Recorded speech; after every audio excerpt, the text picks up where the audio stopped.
Ice baths, cold water immersion therapy. Is it a TikTok craze? Is it a fad? Is it fiction? Or is there some truth behind the madness? Let's take the plunge in this latest edition of the PrintPod. Keep your cool. Ben Davie, welcome to the PrintPod.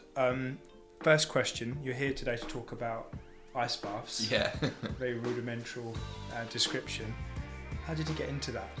So, Start. yeah. So for me, I always say that, it started from growing up. I think it was instilled in me because my mum always used to take cold showers. I always used to remember her making strange noises in the shower. Turns out she's having cold showers, I remember understanding why, and that was for her, how she was feeling for doing it. I think then when I was training to do my first marathon, when I was 21, I started to use the recycling bin. Yep. So this was back in like 2011. 2011-ish. Thank you about your age. Yeah. I'm just trying to, because I guess what I'm saying is it was quite a while before the last few years, and then I've always continued to do that. And for me, it's been amazing to see how accessible it's become with the little pods that people can buy. I guess I kind of it was kind of instilled in me from a younger age. I think it's quite powerful habits like that you maybe see in your parents or whatever. Yeah, and just about the cold showers, because I know Barks was doing that some years ago actually, telling me that it was a game changer back in 2016, I think, and here we are now jumping into little inflatable baths in the countryside. So you mentioned your first marathon. Let's go back to Ben before you started this business in the cold water industry. It is an industry. Tell us a bit about yourself. So I'm a fitness professional, personal trainer. Been doing that sort of 10-15 years and worked with a range of different clients all over the world. And I'm always, for me, all about making fitness and wellbeing accessible for everybody. That I like to try and talk about fitness for everyone. And I feel like I live and breathe that. I work with clients with brain injuries. I have clients that I work with 𝐿𝐸𝐞𝐿, so the senior citizens, the children, so that's me as a fitness coach. Teach group exercise classes. Like I said, I've worked overseas, so I've always been in the fitness and wellbeing space. So it has led really well into what the work we're now doing within wellbeing and cold water, because I'm a coach. That's my trade. I've always been a coach, and I think that skill you build over time and experience of being a good coach. I think when you first start out, you're not a great coach. You're a motivator. Yeah. But now I would say I'm a coach. I know how to motivate someone, but coaching for me is different. You motivate them into the cold water. Yeah. Exactly. That's part of it now. Like work to inspire people to believe, to be confident, and because sometimes people turn up to the workshop and be like, I'm still not sure if I'm actually going to do it. Okay. So that's a tool I use. And do they like you when they get out still? Or? Yeah. Like when we do the workshops, we want people to be resilient, confident, and comfortable. So that's literally what I do. You see, it's really interesting dynamic because it's the thought of an ice bath. It can put you on the back foot, and I see it in people's faces when we deliver the workshop. The workshop's like practical tools that they can use to then do the ice bath. So it's our job to make them relax, be comfortable and confident. So I don't want to see any fear as they're walking up. It's hard to completely get rid of that. People will naturally be a bit nervous because it's the unknown. But I want them to be walking up, shoulders back, standing up to the cold is a lot of what I talk about. Because it's really powerful when you start to do that. Even when it's cold outside, most people close off to it. But think of it as your friend, Think, okay, it's actually very good for you, isn't it? Yeah, exactly. Okay, so we did a bit of research, and the resounding statistic we found that you could get 20% recovery to your muscles if you spend between 5 to 15 minutes in an ice bath. How true is that? So, I mean, there's a lot of different science, and I think Yeah, I work on probably more of the mental side of it, but obviously the physical side, there's a lot of benefits, and elite athletes and performance teams have been using this method for a long time.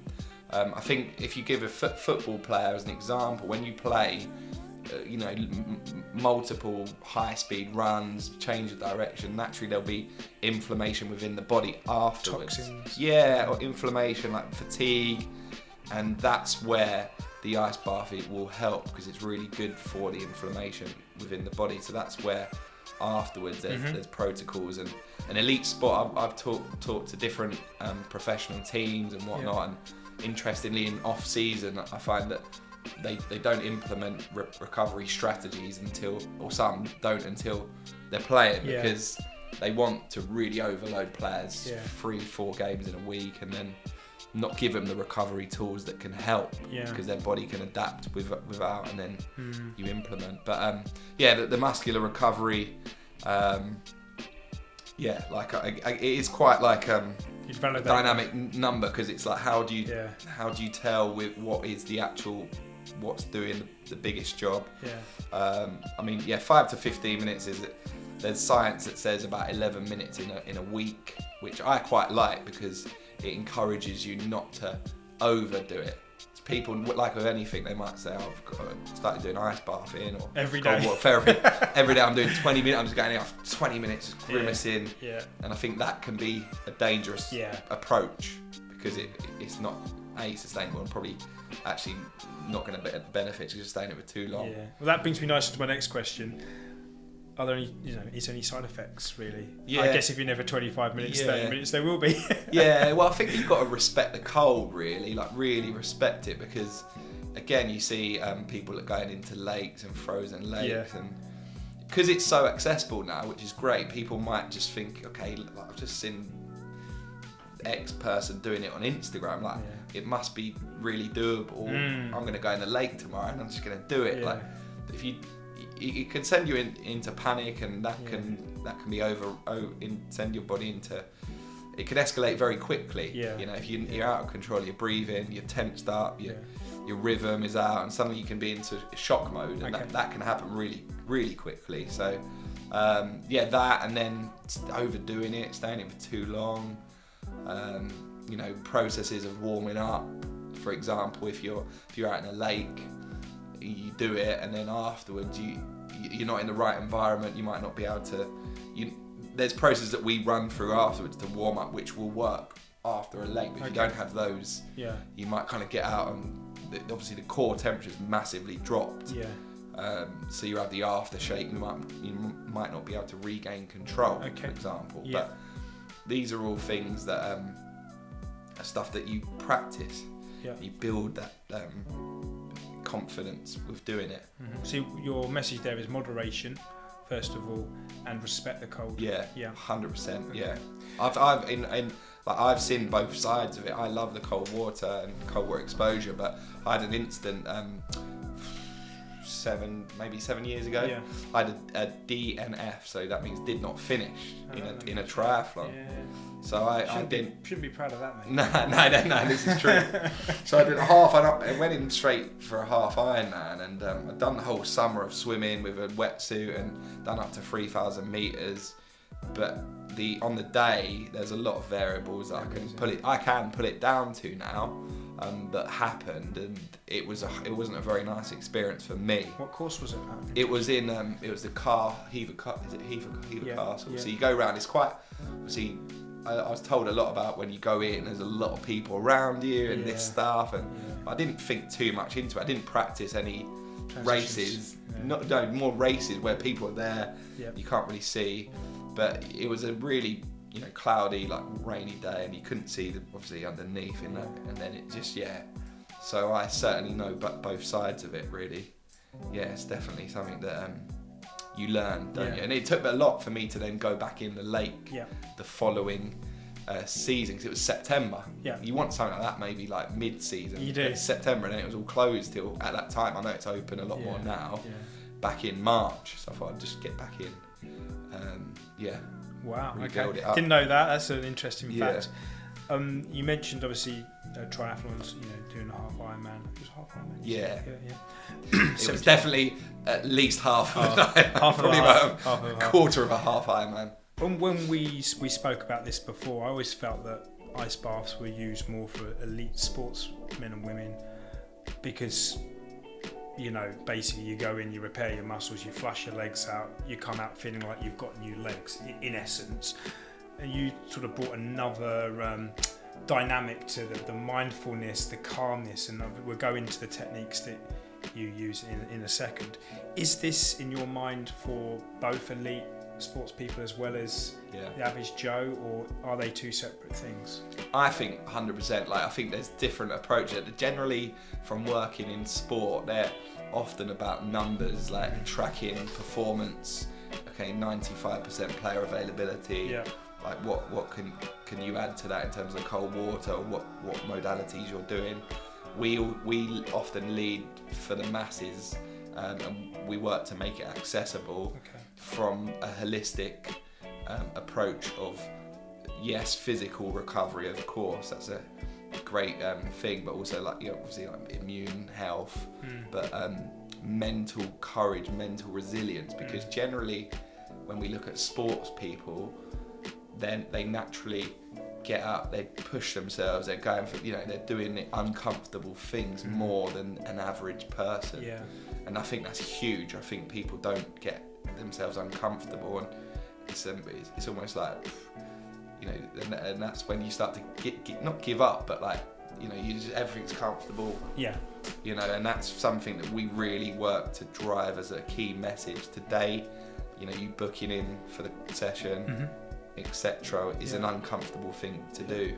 So you coach them into cold water, make them feel uncomfortable, and hopefully they come out and talk to you afterwards and see you again. Yeah, well, I mean, I just more say that you should be proud for booking in, because it is it's a comfort zone thing, and I always say to them, you could probably know a number of people within your friends, Facebook, whatever, that just don't challenge themselves in any way. It doesn't have to, this is obviously fairly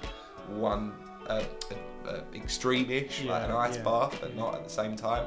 But it could be my discomfort is instead of going on the right side and standing on the escalator, I'm going to just start to use my legs and walk up if I've got access, if I'm able to. And that's a comfort zone. It is, It's a good mindset, and I think maybe society needs that right now. Yeah, 100%. So sticking with the sports theme, what athletes and sports clubs have you worked with, and can you name drop any? Yeah.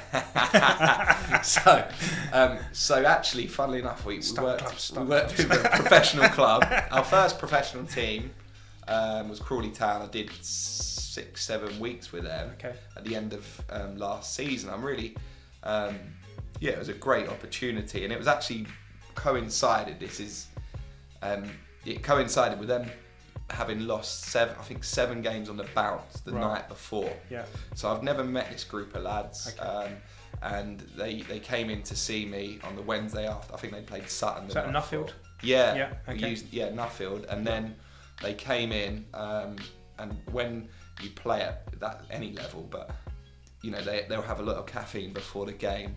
So most of them would not sleep at all, especially after a loss like that. They're really, at that level, League 2 to National, suddenly 7 games on the bounce, suddenly next year I might be looking at a new career. If I go part-time, I need to, and that's my, mental stuff in sport. But they came in, and then for 6 or 7 weeks, I was working with them every week.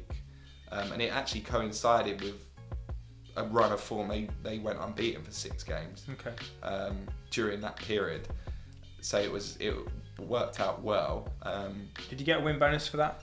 It was just a really great opportunity, and I really got to know the group, and the group's changed a bit this season, but I know some of the guys are still there.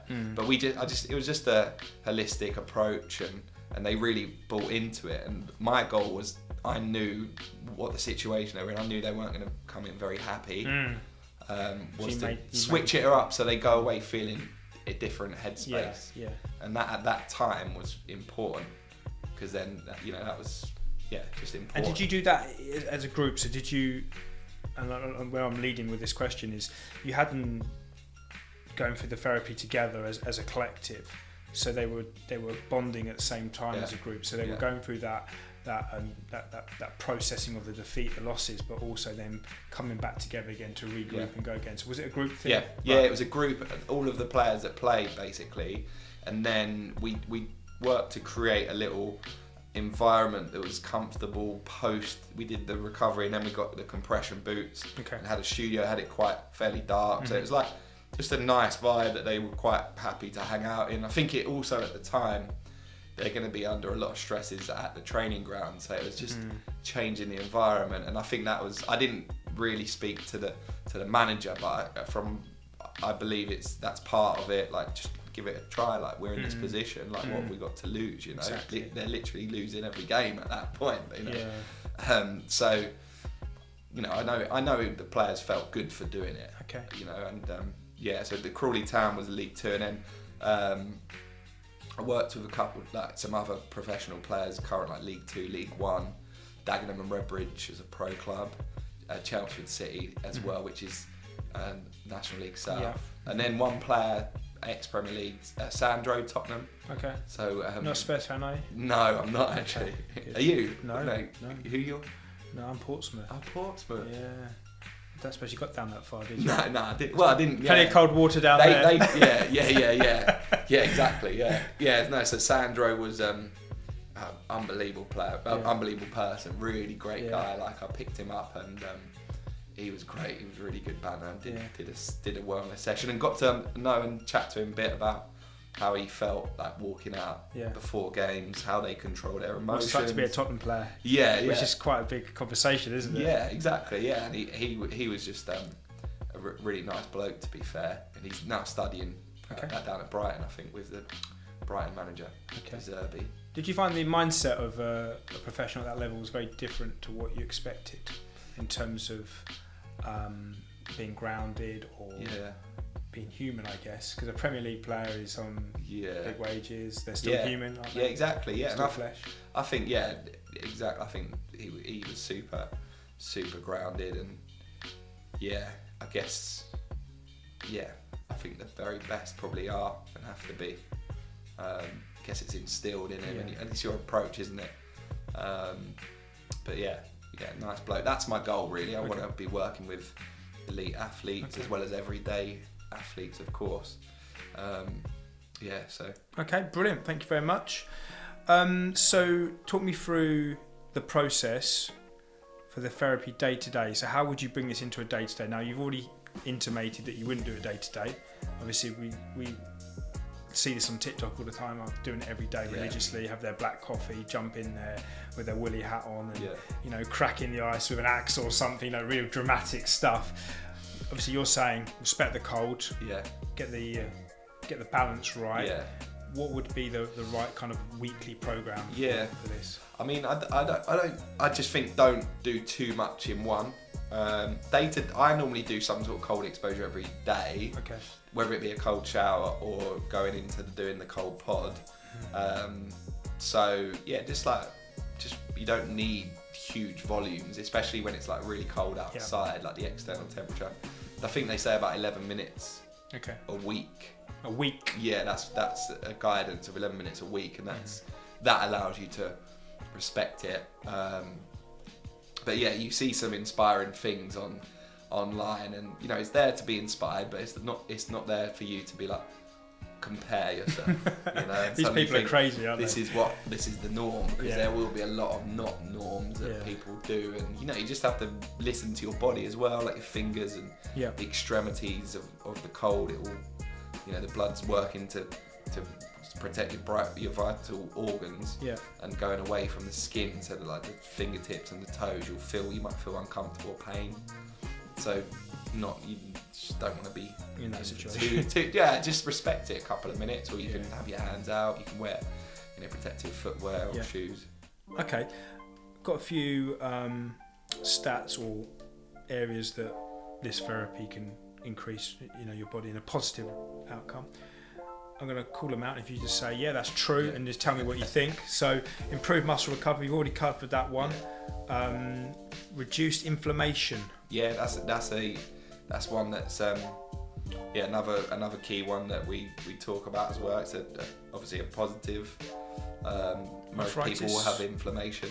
How with arthritis? Is that true? I mean, arthritis, a lot of these conditions will be inflammation, so... directly it would. Yeah, I think so. Boosts the immune system. Yeah, so this is one that I believe I have personally benefited. Like I'm quite resilient with colds. Okay. I don't, if there's something around the house, I don't pick it up with my partner and daughter, and they're coughing all over and stuff like that. I seem to be quite resilient from that. So I that's your immune system, and naturally with immune system inflammation in the body, if you're more resilient, and that's a benefit. If you have like a real bad disease, then because obviously you'll be little colds and stuff can then have a bigger impact on you, so that can help with yeah. When you say your resilience, do you have the heating on this time of year in the house, or is it off now? Or yeah, I don't like it hot personally. Yeah.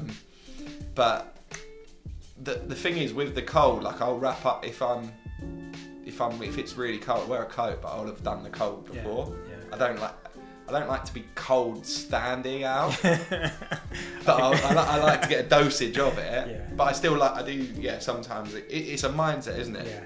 If I say to myself, okay, I'm going to go for a walk, just t-shirt and shorts, and deal with it and be resilient and use the tools that I have, I would go and do that. Within 5 minutes, your body will warm up enough anyway. Yeah, so you'll warm up, but you can also deal with being cold. I think we're just so closed off to it. But then there'll be times I'm cold, really wrap up. Okay. This is a really interesting one for me. Improves mental health.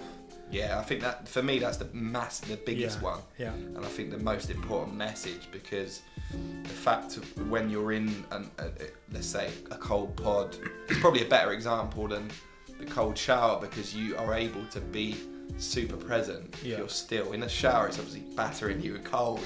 You're kind of just like trying to just do it for a couple of minutes, but not really able to think. You're just trying to just stay still. Yeah. Whereas in the pod, you can be super zen, and it literally will freeze any rubbish that's going on in your head. Yeah. And that's a big thing right now, like in mental health challenges. So you would say that's true. You would say, some of the research says, there's activation with endorphins. It helps the central nervous system. It gives you a feeling of improved mood. That's fantastic. You can get that. It's the perfect reset.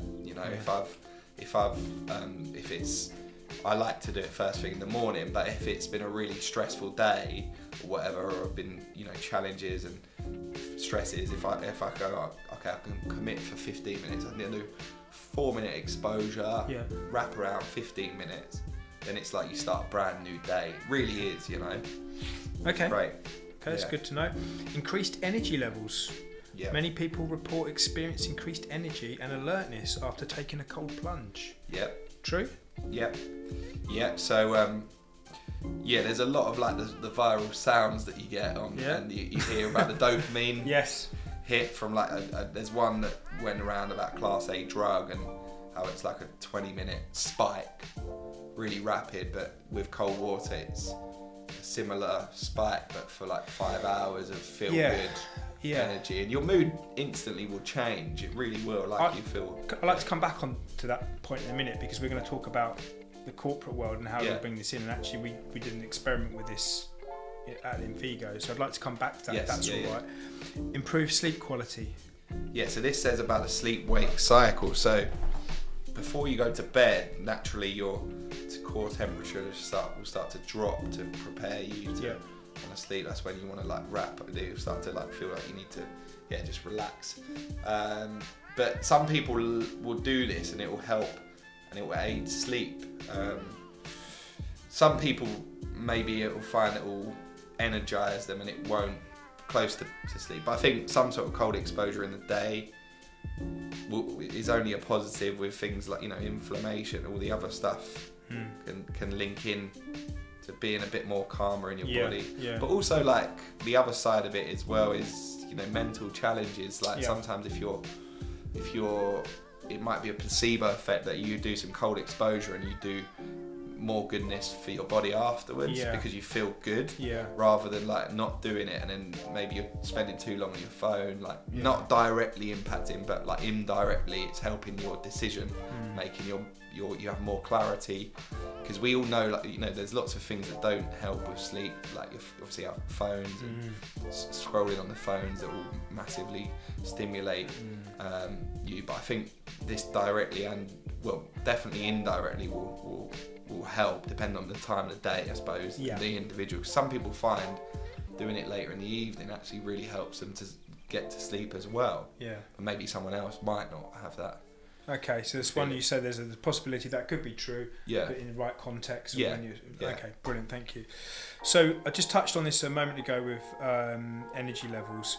Last year, one of our Infigo company events, 6 a.m, I think it was an April morning, you had us out in bathrobes in the Sussex countryside. I mean, the Infigo management team obviously had an idea of an objective they wanted you to achieve. Talk me through this madness that you got 18 of us up at this time to do this. What were you looking to achieve, and then talk us through how you did it? Yeah, so it was a brilliant morning actually, because it was actually our first corporate wellness activation we did, so credit to you guys, because I think it's a reflection of the culture that you're setting out, because it is out there, you know, and an ice bath workshop, it's not gonna naturally be for all companies, but it was something that it was a really great morning. I think pretty much most people that were there did it, right? Yeah, the crazy ones anyway. The intelligent ones stayed in bed. It was great. Like, first thing in the morning, and we did obviously the preparation. But my goal of the session was to help energize everyone for the day. Yeah. So it's a conference. It's a couple. Everyone's staying there overnight. That's right. Yeah. 2 days.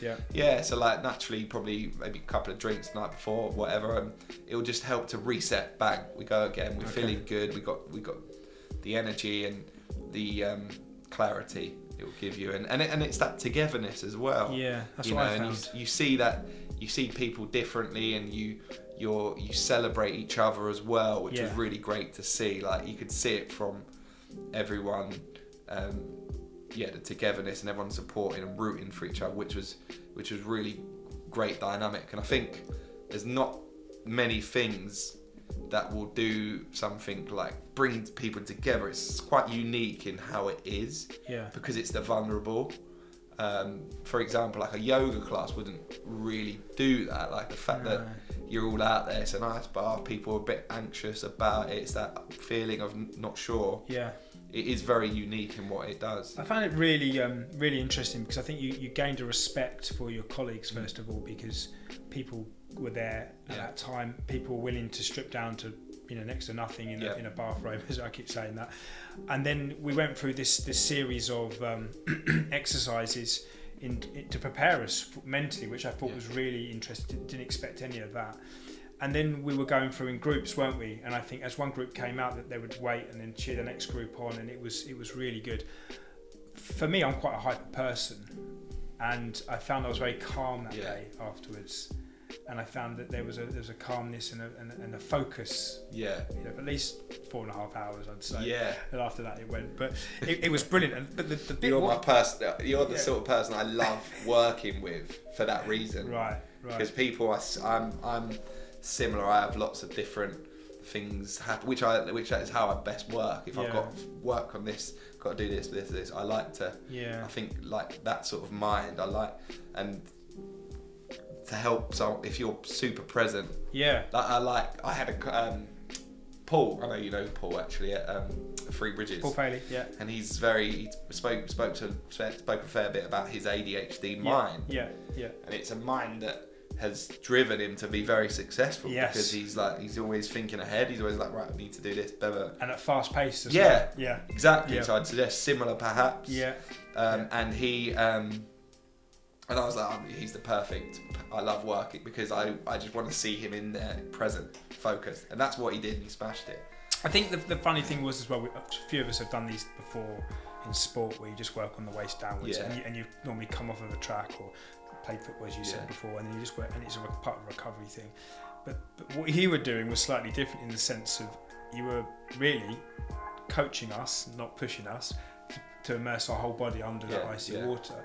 And I think that's, and at 6 o'clock in the morning when you haven't been exercising, it's a bit different to have the strength to do that. And the mental tools were very interesting, and how we all did it. Everyone did it. And I don't know how you managed it, but that's what we do. So like when that, sometimes people were pleasantly surprised, I guess, in that we don't just facilitate and like go and jump in, do it.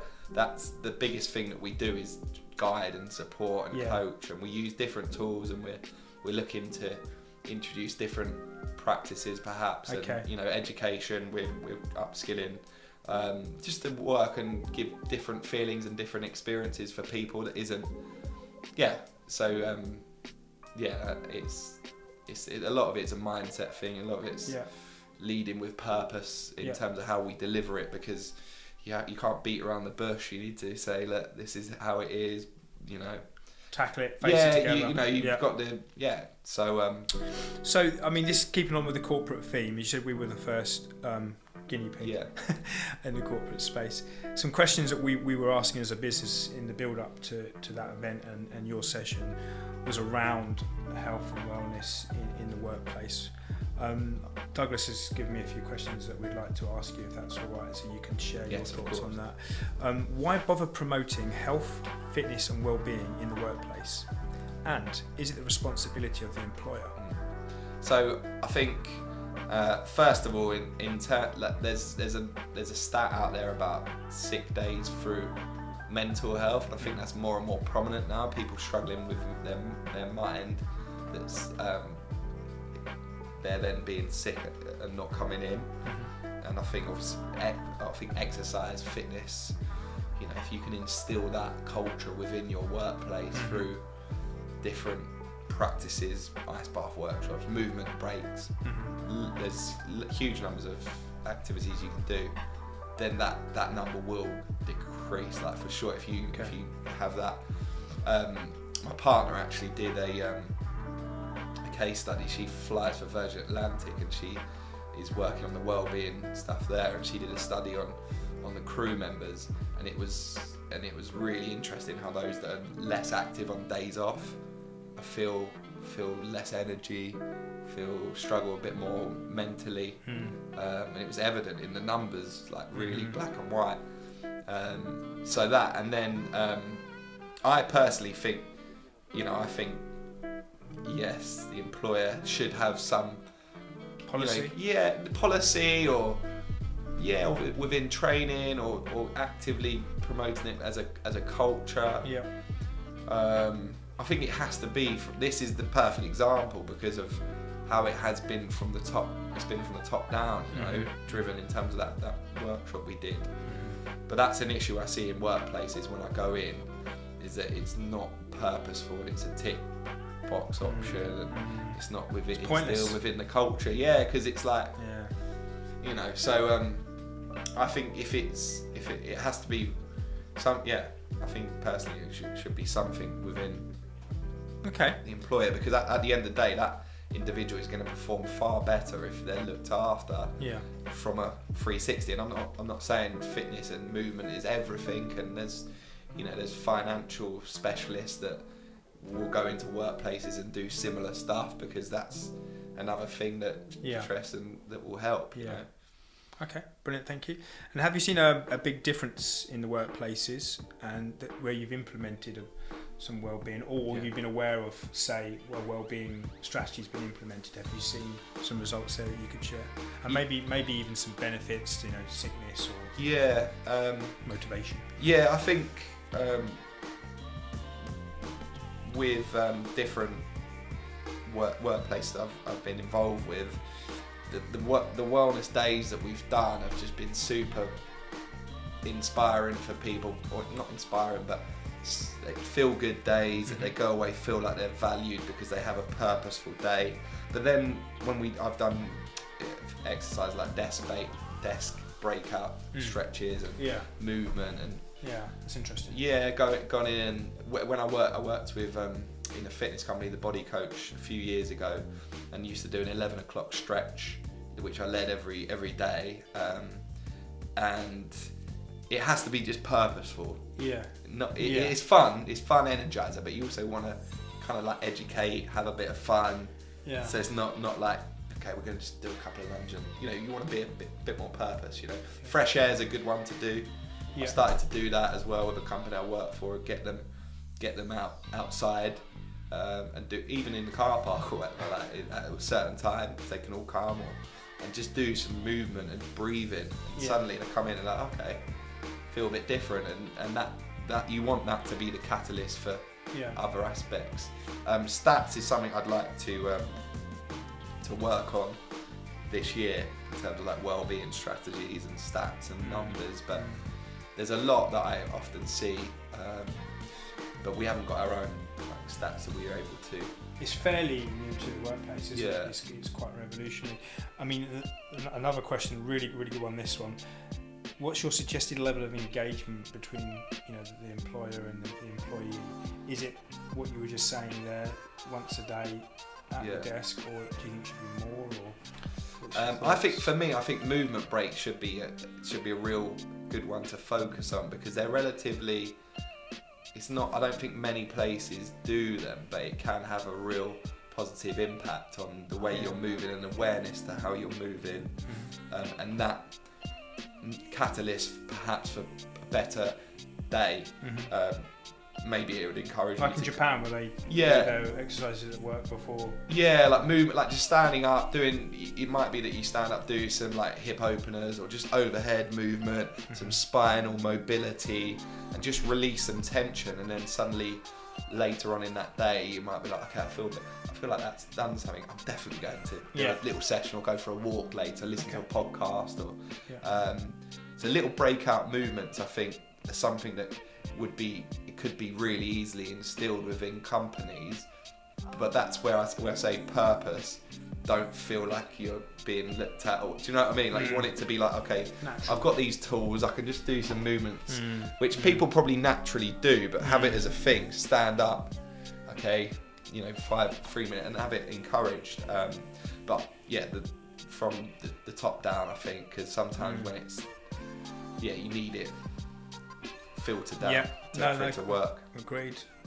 And I think finally, if you're somebody who's interested in this topic, maybe a little bit nervous on the processes and how to get started, what would you say to them? So I think the first thing that they can do is just start to be a bit more present with the cold and with their breathing and their body. So just stand up to it a little bit more. So maybe they literally, when it's cold, just say, okay, I'm going to stand up to it and head into the garden for a couple of minutes and just stand with that cold feeling. It might be 0 minus degrees, and that's a very safe thing to do. Like, there's not, they're in a safe environment, and just stand with it, because that's what I'll coach you to do in the ice bath. Just literally stand into it and be present with it. And that's all part of the corporate day as well. So in that sense, if you had a corporate day and you had some individuals feeling a bit nervous, you would do the same, wouldn't you? Within like the cold water specifically. So just stand up to it. You can also try cold showers and tweak the temperature, because that will help to build confidence. You just start to adjust it, bring it down, and just be with it. And then if you do the workshop, or if you do whatever you're going to do in terms of cold water exposure, you'll have that level of confidence to start. But what we do is we'll give you that from entry level, so you don't need to have done cold showers. You can literally turn up to a workshop or whatever, and actually we'll take you from 0 to completing the 0 to a hero. And what's the best way to get in touch with you, Ben? So we've got the to keep your cool on LinkedIn, or keepyourcool.co.uk on Instagram as well. I've got my personal one is Move with Ben as well. So yeah, we just want to continue to share the message and work with different people, help companies instill wellbeing strategies and whatnot as well. Awesome. Thanks, Ben.